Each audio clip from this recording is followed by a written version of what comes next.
What's a good life mean to you? A fancy job title, a big paycheck, or just time to breathe? More and more people are rethinking what success means. Because if you're always chasing the next goal, when do you actually start living? Welcome to The Scene, Living and Lifestyle in Southeast Asia.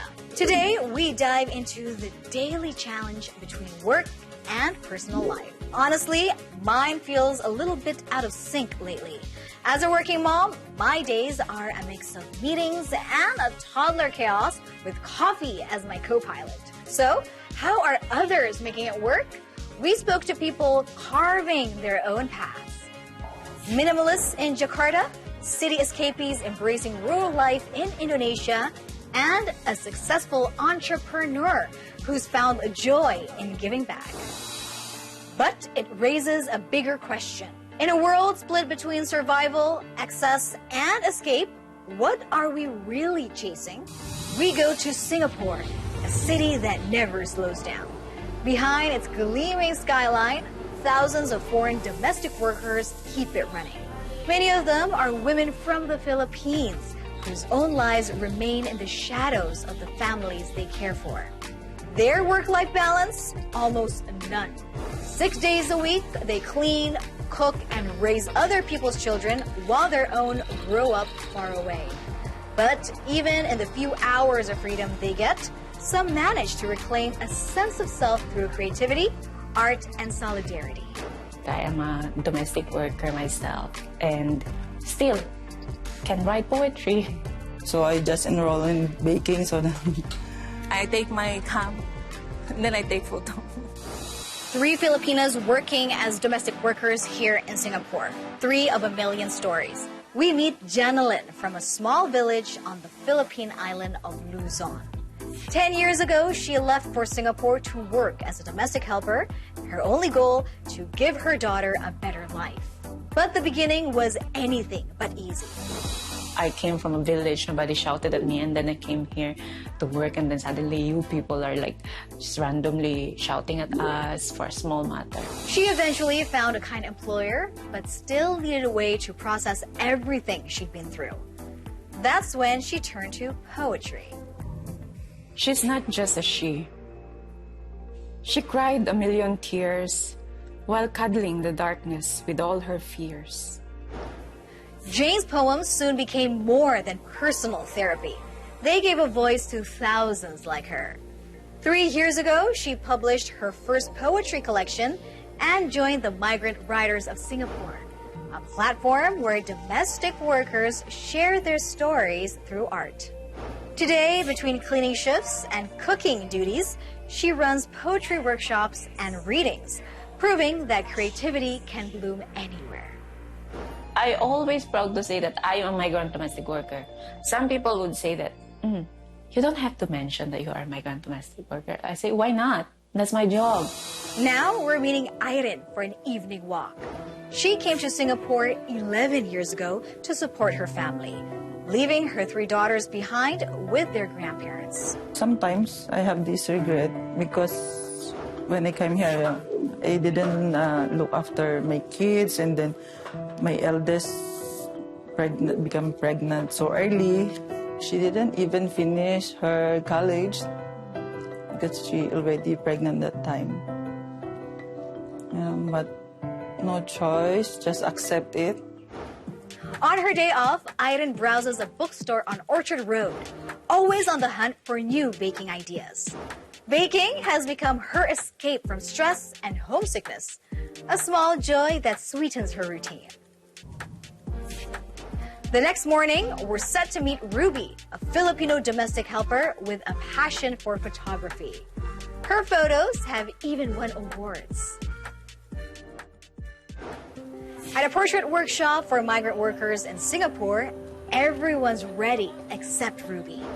She's not picking up. We can't reach her. After a while, the messages start coming in. Her employer won't let her leave. She has to walk the dog. A few hours later, she has been fired. Just like that, she has to leave Singapore. According to 2022 data, more than half of the 2.5 million Filipinos working abroad are women, many in low-wage, vulnerable jobs with little legal protection. Tragic cases keep making headlines, yet only around 15% of abused workers pursue legal action. We decided to follow Ruby to the Philippines to find out what happened to her. When we finally meet her in Manila, she tells us what really happened. The argument with her employer wasn't about abuse, but about endless working hours and unpaid overtime. She's very careful with her words, as she still wants to work with her recruitment agency.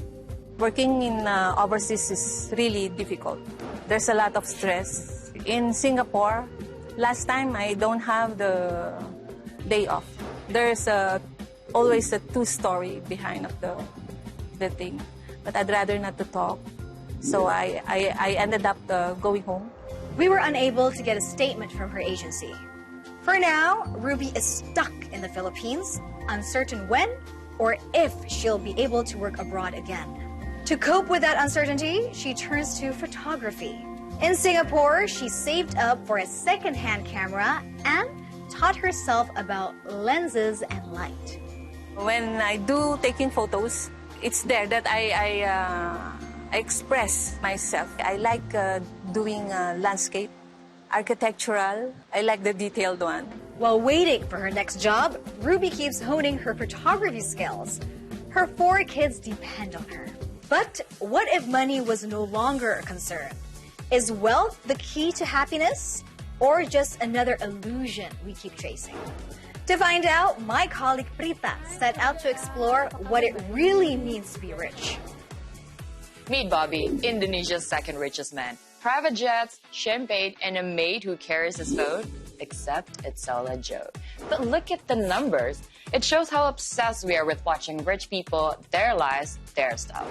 So I wondered, what does real wealth look like? And how does it feel? Does it bring happiness?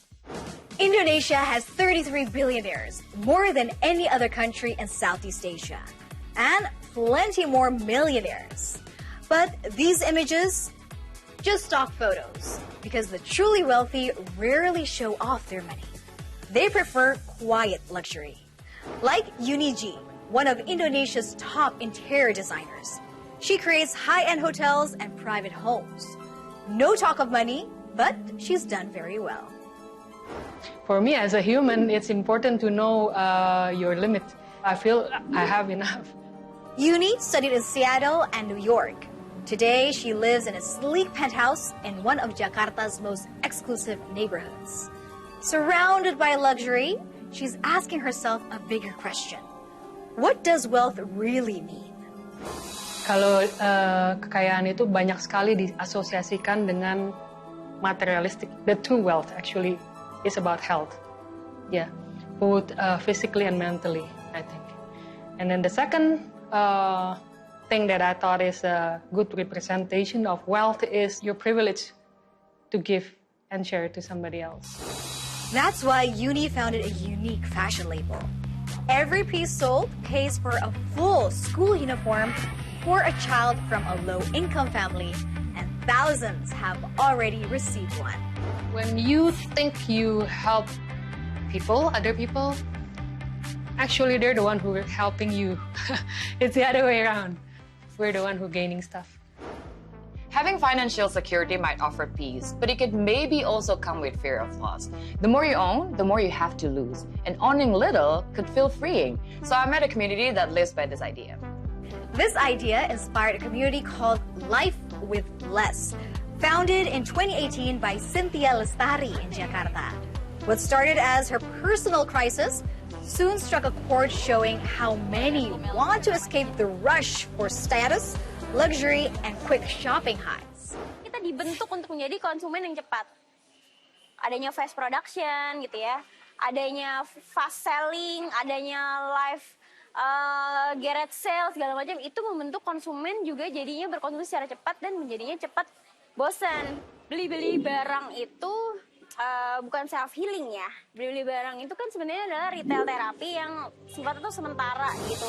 The community has now grown to over 7,000 members across Indonesia.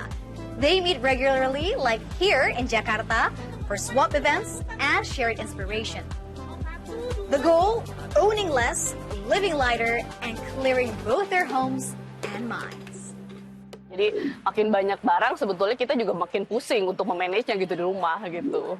Gak capek buat cuci-cuci, karena semakin banyak barang kan kita pasti cucinya kan semakin ekstra ya. And it's not just about decluttering homes. It is also about freeing the mind, finding peace, and slowing down from the constant hustle. Definisi bahagia ya nikmatin apa yang ada aja. Itu betul segitu kok yang bikin kita cukup. Itu dari ada yang benda-benda yang udah ada atau teman-teman kita yang udah ada, komunitas yang udah ada, kita jaga lama-lama kita kan bakal rasa kecukupan. What kind of life and work truly makes me happy? What pace feels right for me? These are questions millions are asking. And some take them seriously enough to change everything. Like Bhuki and Ilham, who left Jakarta's hustle and bustle to build a slower life in the countryside.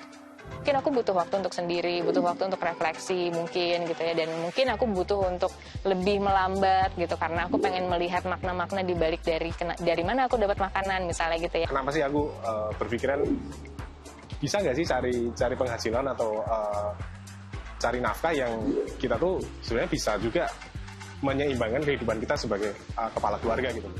Bhuki and Ilham are two people who made a bold choice, leaving the city behind for a quieter life in the countryside. But did they find what they were looking for? Jadi kayak ya udah Bapak cari kerja, cari nafkah gitu kan, pulang tidur ketemu anak bentar gitu kan, besok cari nafkah lagi gitu. Udah nggak ada waktu lagi buat kita belajar misalnya, memperdalam ilmu misalnya kayak gitu. Nah, ini kan something yang katanya nggak beres gitu. Berarti kan ada sesuatu yang nggak seimbang dari diri saya gitu, yang saya rasain gitu. One morning, his daughter had a fever, but Ilham still had to go to work. That was his turning point. Soon after, he quit his job and moved his family to his father-in-law's farm in the countryside. The start, anything but easy. Kalau awal dulu tentunya canggung, karena saya mungkin bukan basic petani kan. Saya juga bukan, maksudnya bukan dari orang yang akrab dengan dunia pertanian, peternakan gitu kan. More and more Indonesians are chasing the dream of a simpler life. A recent survey shows 77% would trade the city for the countryside, for clean air, lower costs, and stronger community ties. Saya malah ya gimana sih orang-orang desa tuh kok merasanya kelihatannya bahagia banget nih sama apa yang mereka kerjakan gitu. Oh karena mereka tuh hidupnya seimbang banget nih gitu. Mereka punya hubungan yang baik antara diri mereka sama lingkungan, diri mereka terhadap sesamanya gitu. Bahkan diri mereka terhadap diri mereka sendiri juga. That's exactly what Bhuki wanted. She moved to Bantul and opened Bhuwana, a shop for local spices and a living archive of Javanese food traditions. But what is success? What is a career? Out here, those words mean something entirely different. Bisa jadi dilihat dari teman-teman yang ada di kota gitu ya, kita jadi kelihatan terlalu lambat, udah nggak apa-apa. Jadi nggak bisa dibilang kalau ini downside atau bukan ya gitu.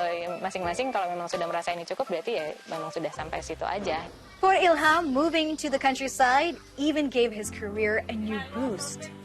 Today, he works remotely as a freelance marketing professional. More focused, more balanced, and more productive than ever. Bhuki, meanwhile, built her own community of former city dwellers in Bantul. They need to cook, share meals, and enjoy a slower rhythm. Life here makes her feel grounded. Sometimes, she still craves the buzz of the city.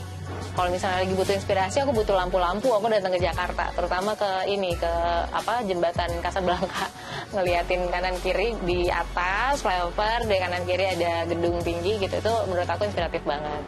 We're all asking the same question. How do we live well in a world that never stops moving? Ruby finds purpose in creativity. Yuni finds fulfillment in giving. And Bhuki and Ilham find peace in slowing down. Different choices, but one shared truth. A good life isn't about having more. It's about finding balance.